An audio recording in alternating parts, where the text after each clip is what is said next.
Hello and welcome to the Front Office Podcast. I am your host, Marcus Cameron. And as always, the show is sponsored by Tees and Trees Clothing. Tees and Trees is where we stand on business.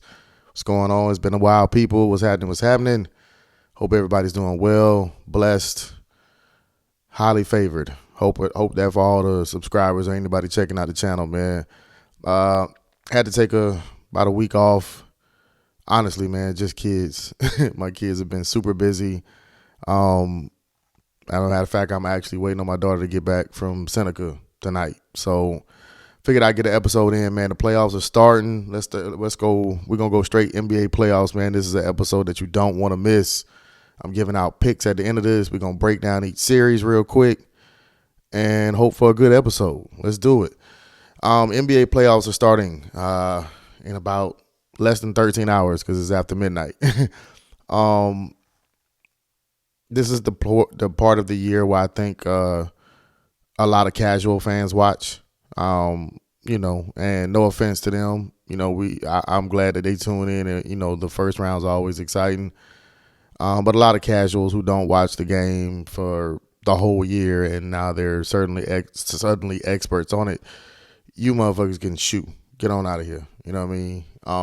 But the real NBA fans that actually been keeping up know what's going on. This one's for y'all.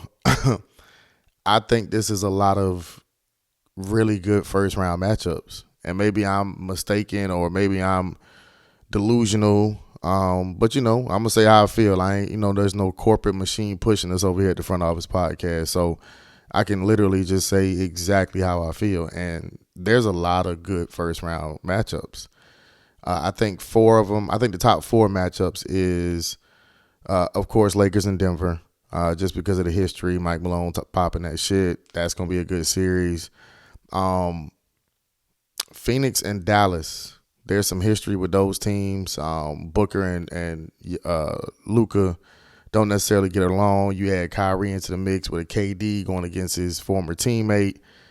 Can be a little spice over there. That's going to be a good series. In the East, I think the first one is the Boston and Miami series. Even without Jimmy, I think that's going to make Miami play a little bit harder, honestly, and even play with more of a chip just because Jimmy ain't there. Bam is going to have to step up and earn the max contract dollars. So, and Boston needs to prove that they can put a team away. So, or that particular team. So that's going to be a good matchup. And the Indiana and Milwaukee series. They had a couple run-ins earlier this year when Indiana was playing well, whooping their ass. Honestly, just whooping their ass. And, Giannis and them came back, gave it to him. I think Giannis gave him like a 50 or 63 piece or something like that. Some situation or some bullshit happened with the basketball. Tyrese Halliburton was just dumbfounded, didn't even know what the hell was going on. Still really don't know like that, but just whatever. It's bad blood. It makes for a good playoff series. That's the good thing about the NBA and not March Madness. I love March Madness. I think that's some of the best basketball you're going to see just because you got those kids playing for their teams and they're trying to win the whole thing, man. And that's a real grind to win that. And you got one chance. There is no, I had a bad game, we can come back out next game. Once you lose, it's over with. With the NBA, you got to beat the team 4 times to move on. It's very hard. If you've played basketball, coached, watched enough, it's just hard to beat a team 3 times in a row, let alone 4. I don't care how the matchups go. It's just tough. It's not something that's going to happen all the time. You know what I mean?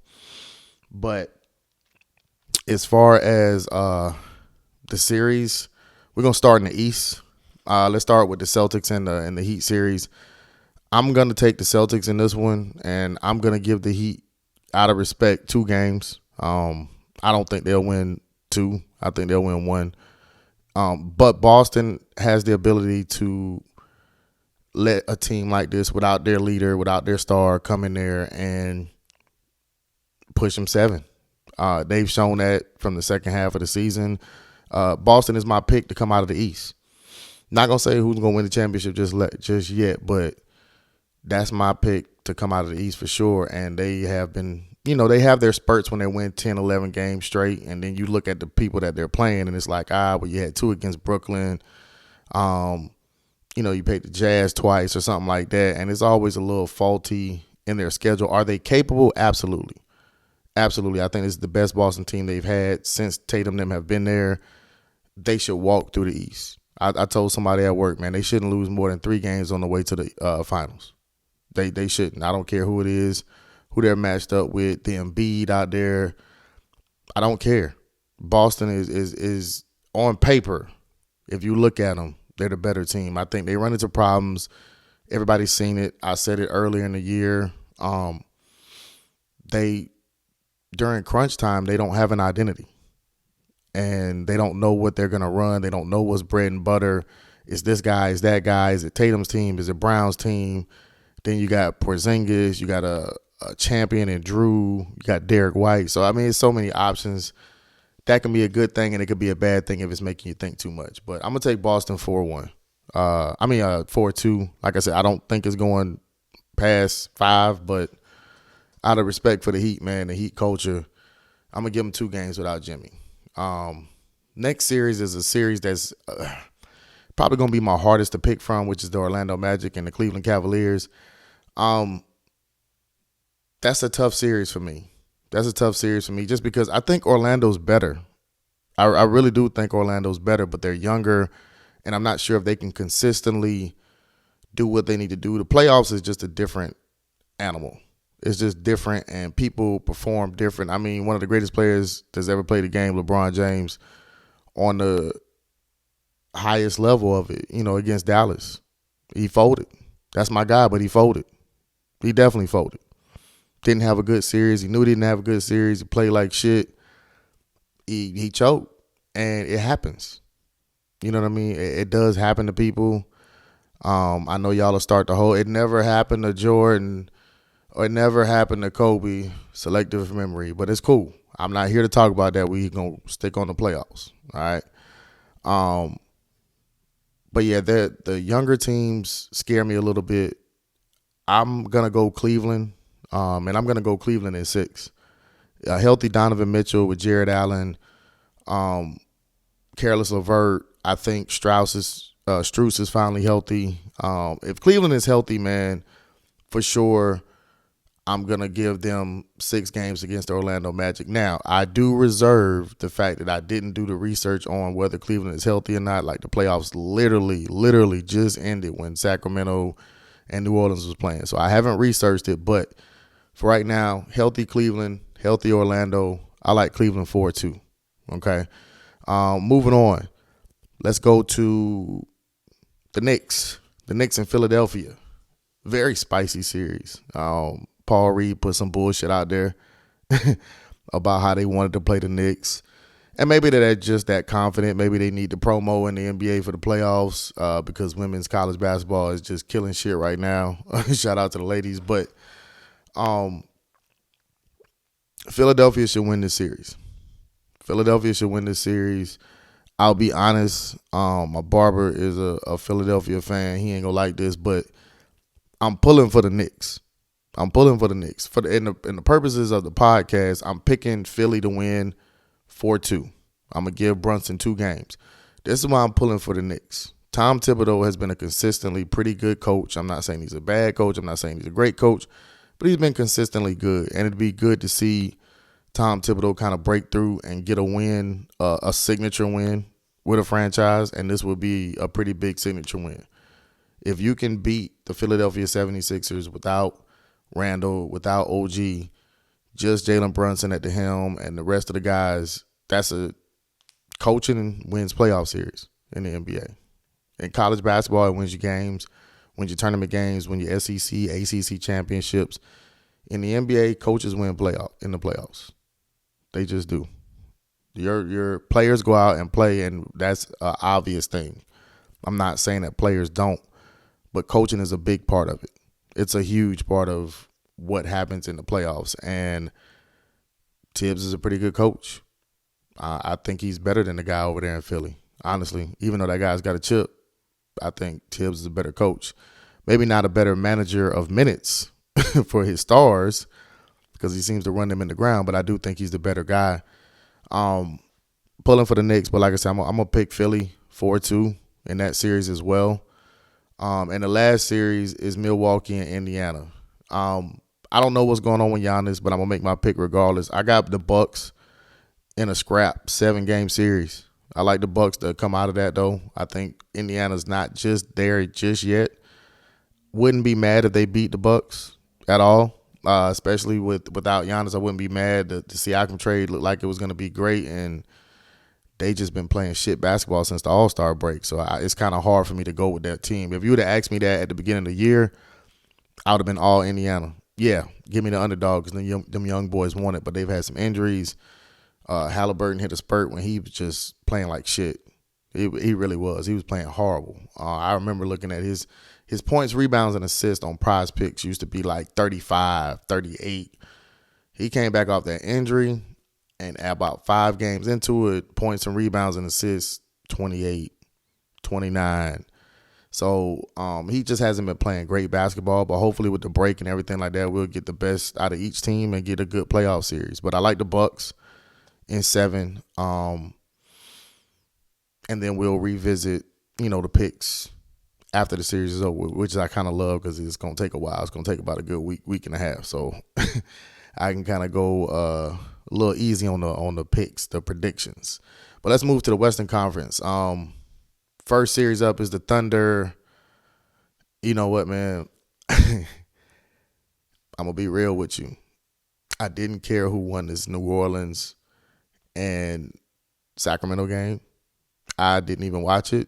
I was sitting here waiting on my daughter to come, and I felt like, let me go ahead and get an episode in. So I don't know who won. All right? I don't know who won the Sacramento and New Orleans Pelicans game. So I'm going to make my pick. It doesn't matter which one of them teams won. They're going to lose to the Thunder in 5, at the most 6. We're going to say 5. We're going to give that team a game. I'm going to give them a game. The Thunder is a really good team. They're a young team. They play well defensively. They play well together. They got a real cohesiveness about that team that's scary.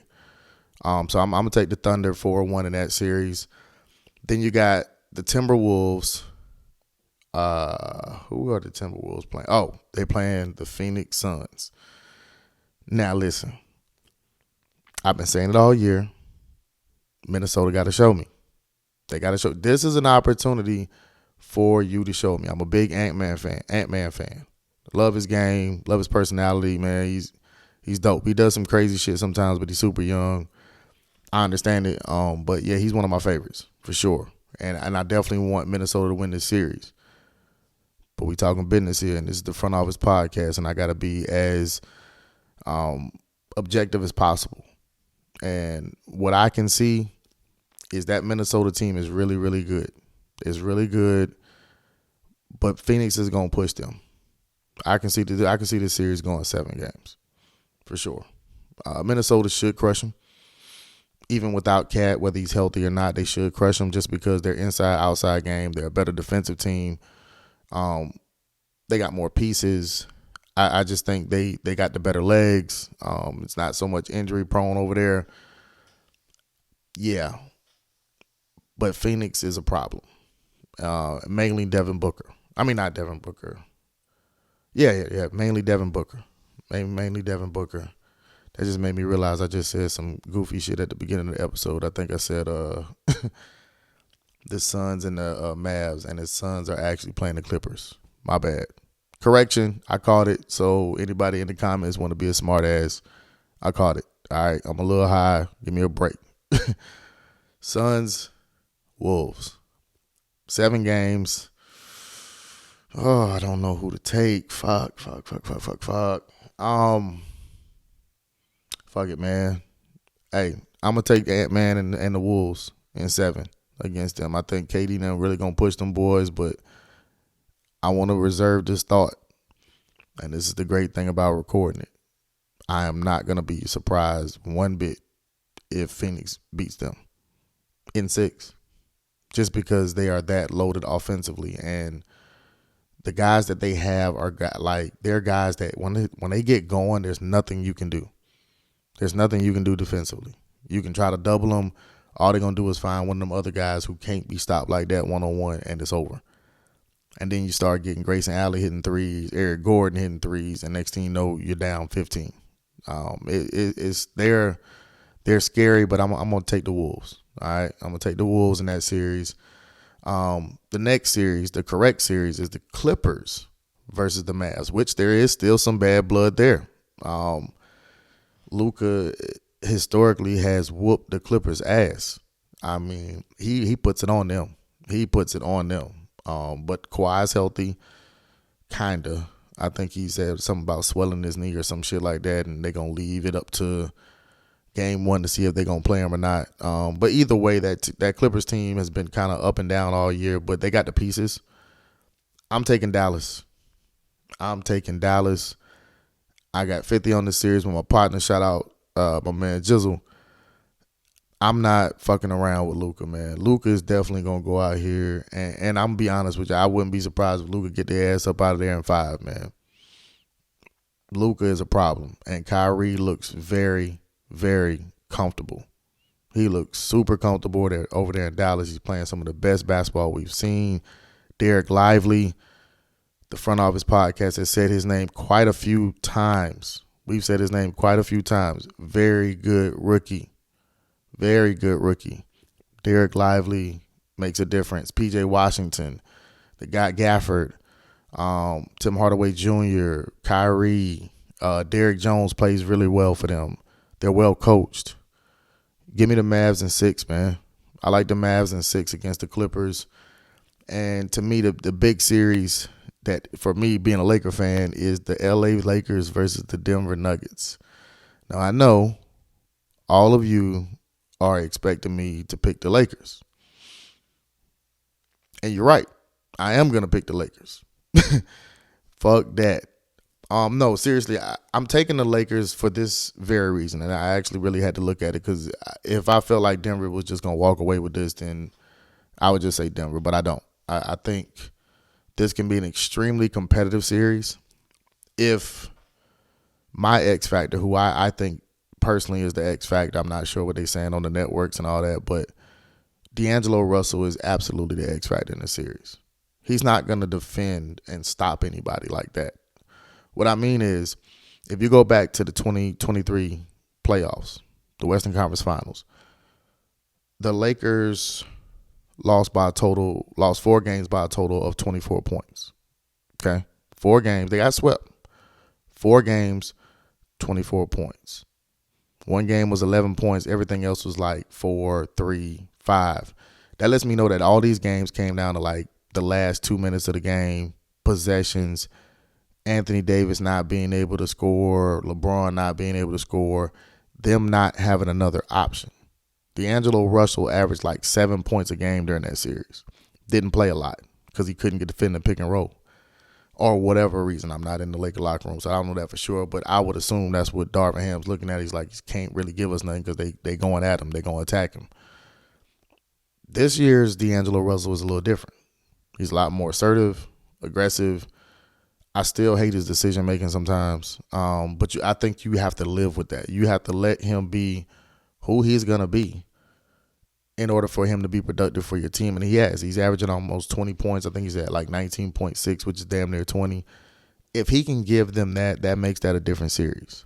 Now, that's very complicated because Denver actually got better. The Watson kid is an upgrade from what they lost with Jeff Green, who, you know, a lot of people going to listen. Now, you talking about Jeff Green? Yes, I'm talking about Jeff Green. You damn right I'm talking about Jeff Green. It's players like those that come out and score 17, 18 points in a pivotal game 4 or 5 that turn a series. So, yes, I'm talking about Jeff Green. But they got to upgrade. Christian Braun has a bigger role. KCP is still doing his thing. Michael Porter Jr. looks a lot more comfortable. Looks a lot more confident about the shots he's taking, his role. He's settled into it. He done got paid. They're scary, and they should beat the Lakers. But I've been watching LeBron James since high school, and they absolutely had an opportunity to be able to get Thunder instead of the Nuggets. I don't think that they would throw a game or, you know what I mean, but it's a better playoff positioning.